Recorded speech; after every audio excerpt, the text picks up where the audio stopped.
Chess champion, international master.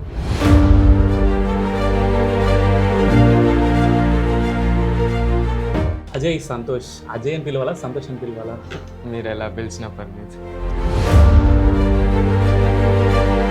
Chess journey ఎలా start అయింది? అన్నిట్లో నేను బాగానే పర్ఫామ్ చేసేవాడిని. ఈ చెస్లో మాత్రం నేను చెస్ అంటేనే లైక్ మైండ్ గేమ్. ఎదుటి వాడితో కూర్చున్నప్పుడు ఫస్ట్ మీ మైండ్లోకి వచ్చేది ఏంటి? ఫస్ట్ నా మైండ్లో తను ఇప్పటివరకు ఎన్ని కంట్రీస్లో ఆడావు? 15+ కంట్రీస్లో చెస్ ఆడుంటాను. గ్రాండ్ మాస్టర్స్ ఎంతమందిని ఓడించావు? కౌంట్ చేయలేదు, కానీ మినిమం ఒక చాలా హార్డ్ అనిపించింది నాకు వాళ్ళతో ఆడుతూ ఉంటే అన్నట్టు ఎప్పుడైనా అనిపించింది? వాళ్ళు నాకన్నా చాలా ఫాస్ట్గా ఆలోచించగలుగుతారు. ఓన్లీ వే నేను వాళ్ళని ఓడించడం, వాళ్ళని అలిసిపెట్టి అలా ట్రై చేయడానికి నాకు కష్టంగా ఉన్నది. చెస్లో who is your favourite player? నాకు overall favourite player Bobby Fischer. Okay. అసలు జర్నీ ఎలా స్టార్ట్ అయింది? ఒక టోర్నమెంట్ కండక్ట్ చేశారు, 5 రౌండ్ టోర్నమెంట్.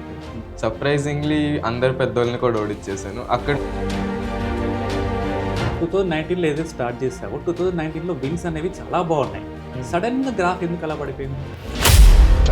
లాక్డౌన్ స్టార్ట్ అయినాక నేను చెస్ ఫస్ట్ రౌండ్ బాగానే ఆడాను, టైం అవుట్ అయ్యి ఓడిపోయాను. సరేలే బ్యాడ్ లక్ అనుకున్నాను.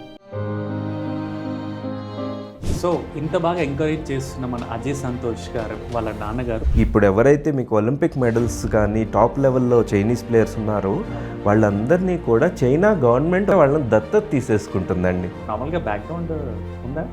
లేదండి, మాది చాలా నార్మల్ ఫ్యామిలీ. మా నాన్నగారు కూడా చిన్న. ఇప్పుడు ఇండియన్ గవర్నమెంట్ స్పోర్ట్స్ పరంగా చాలా ఎంకరేజ్ చేస్తుంది, సపోర్ట్ చేస్తుందండి. ఎక్కడ అంటే ఈ 3 లెవెల్లో బాగా ఉంది.